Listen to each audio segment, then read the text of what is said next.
I have some good news and I have some bad news. The bad news is the C-Class Coupé and the Cabrio, along with the E-Class Coupé and Cabrio, are going extinct. But the good news is, well, we have a brand new model which is going to replace the two of them. Welcome to the Mercedes CLE. Let's take a look at the front design. This is the AMG line, so you get these more sporty accentuations in the bottom of the bumper. I also really like the star design here as well. Everything about this coupe's design is to emphasize the width and the stance. So we can see that here with this tapering, here the power dome on the hood. You also get for example, the digital lights here on this specific model. The CLE is based on the C-Class and thereby sits between the C and E, but it gets a lot of unique aspects to make it stand out. First and foremost, well, you have the wider track, both front and rear, along with the lowered suspension and of course that roofline.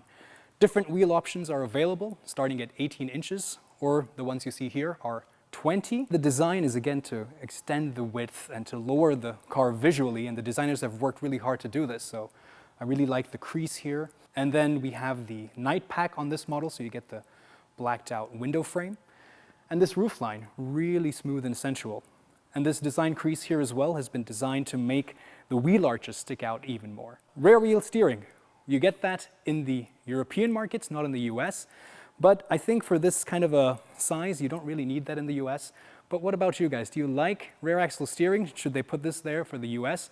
Put it down in the comments. You'll get a choice of comfort and sport along with a more dynamic suspension setup. However, there will be no air suspension. I do like the rear lights. You have this mask here in the middle as well. Nice diffuser, but as expected, no real exhaust tips. Inside the trunk, well, actually, if you come over here, you'll see that there is about 420 liters of space. It's pretty flat. There will be a plug-in hybrid in the future, which I suspect will definitely eat up some more space under the floor of the boot. But overall, pretty usable, and the seats do go down as well. So between the Coupé and the Cabriolet, which one would you pick? Personally, I would take the Cabriolet, and I'm really excited to see how that turns out. But as you can see, this also gets frameless windows, so a very neat touch. The door is pretty long, expected, being a coupe. But the interior, if you take a quick look inside, definitely feels very C-Class. So in that sense, the interior is more based on the C-Class. Getting inside is, of course, a little bit tricky. You have to stoop down low because of that low roofline. And inside, very familiar, but very sporty. But there's some extra details that I want to talk about. So let's get inside and take a closer look. Different seat options are available. What you see here is the Nappa leather. It also gets ventilated and heating functions, but you can also get some animal-friendly versions like the leatherette, the Artico. You also have a more sporty design in the interior for the dashboard. Look at this carbon fiber effect over here. Overall, again, very familiar C-Class kind of design. I do like the way they've kind of made this look like an airline or an aircraft wing, and then therefore these are like the jets. Now the shapes have also become a bit more squircle than circle, so again, kind of reducing the height of the dash. As we look towards the driver's seat, this is the AMG line, so I get the AMG steering wheel, but with the Avant-Garde, you also get the 3-spoke design as well.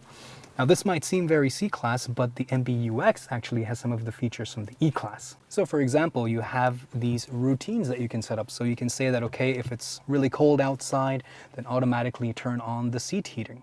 You get a lot of kit as standard, including these screens, but you can also get the optional Burmester sound system that also includes speakers in the seats. How cool is that? What engine options do you get?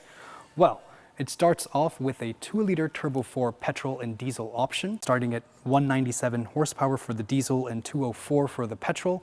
These two are not available in the US. What you get there instead is a 258 horsepower petrol with the 4MATIC all-wheel drive system and 9G Tronic automatic. There will be a 3-liter straight 6 with 381 horsepower. There will also be in the future a plug-in hybrid version, not for the US, but in any case, the one I'm most interested in is the AMG E-Performance version. Let's hope they bring that one out as well.